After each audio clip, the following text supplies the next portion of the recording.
Yes, it's our deer pen. That is our extension of our deer park, which we will see shortly. And to your far right side is our Vista cottages. It can accommodate up to 2 to 3 people. So that's good for lovers. Yes, and all. Husband and wife, go to the world and multiply. Later na, oy. So yung pakaayo. And on your right is our garden hall. It can accommodate up to 300 people. So that's good for conventions, weddings, and any other function. And on your left side is our deer park.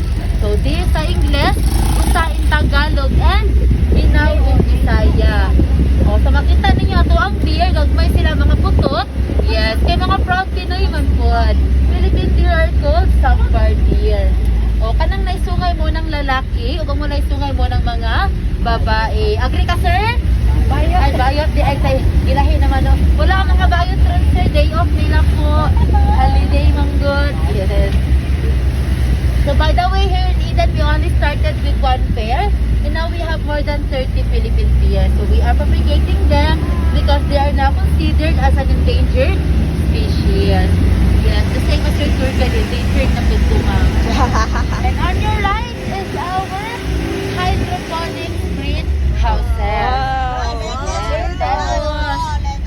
Hydro means water, phonics means work. So it means wala mi din nagagamit og yuta. Tubig ug dasal lang yun nila skincare, ma'am. Sana all.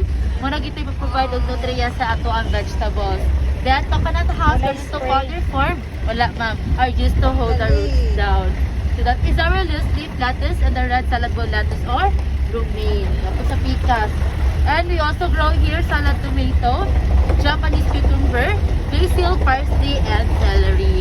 So, kana siya tanan ali na sa to ang buffet, ma'am. Ano siya itong ginaserve sa itong restaurant. And it's also available in the selected supermarket downtown. So, just simply look for the Green Eden Seal. And on your right is our holiday lodges. So, one lodge na siya upat ka room, and each room na siya lodge that contains a small garden. Across the road, on your left is our holiday terraces. So that's good for seminars and parties. Mga laagad kaayo pa. Ready, kini lang talo.